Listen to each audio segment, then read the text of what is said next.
we should be under no illusion. The viability of the Palestinian Authority will be increasingly at stake if its standing is based on political quicksand.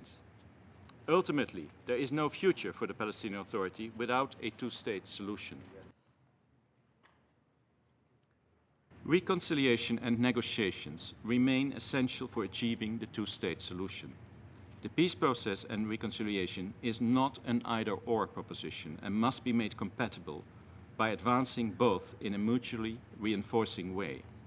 But for real progress to be made, the time has come for Hamas to make clear where it stands on the central issues at stake. 7 of the Council's Provisional Rules of Procedure. If Israel is serious about the two-state solution, it must recognize the negative impact of continued settlement construction. Palestinian seriousness could be demonstrated by pausing further action in the international arena while talks begin. I invite the representatives of Bangladesh.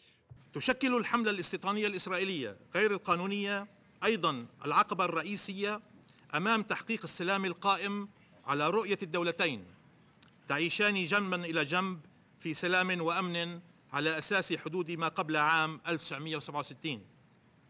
إن وقف البناء الاستيطاني ليس شرطاً مسبقاً لكنه التزام قانوني.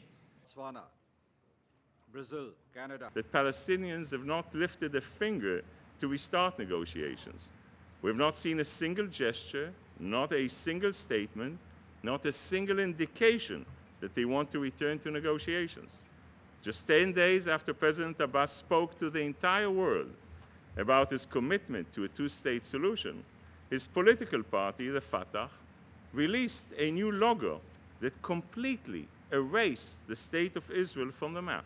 Cuba, the Democratic People's Republic of Cuba. Thus, the United States remains fully committed to direct negotiations, and we will continue to work vigorously toward that end. We are consulting with the parties and international partners on the way forward, and we are underscoring that every step taken must aim to reduce tensions and create a climate for peace. Djibouti, Egypt. We are continuing our efforts to support the Syrian opposition coalition as it works toward a more unified opposition that is able to start addressing the needs of the Syrian people now. We're supporting the coalition's Assistance Coordination Unit so that increased assistance gets to local councils providing basic services. In addition to over $210 million in humanitarian assistance, the United States has contributed over $50 million to bolster Syrian civil society, including its emerging leaders, to help them communicate, organize, and prepare for an eventual political transition. Iceland, Iraq, India, Indonesia. The history and politics of the Israeli-Palestinian conflict show that serious external leadership is also required to reinvigorate a return to negotiations. We look in particular to the United States to show that leadership and to drive the peace process forward. The United Kingdom, with our European partners, stand ready to offer significant political and practical support. The Islamic Republic of Iran. We must be realistic. No opposition movement that wants to play a role in Syria's future is going to be prepared to work with Assad.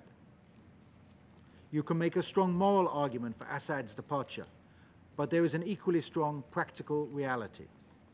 Any transition that involves him is simply not sustainable. There needs to be a clear break from the leader who has unleashed this carnage on his own people. We want this council to play the role that it was established to fulfill. Its failure to do so far is a stain on its reputation.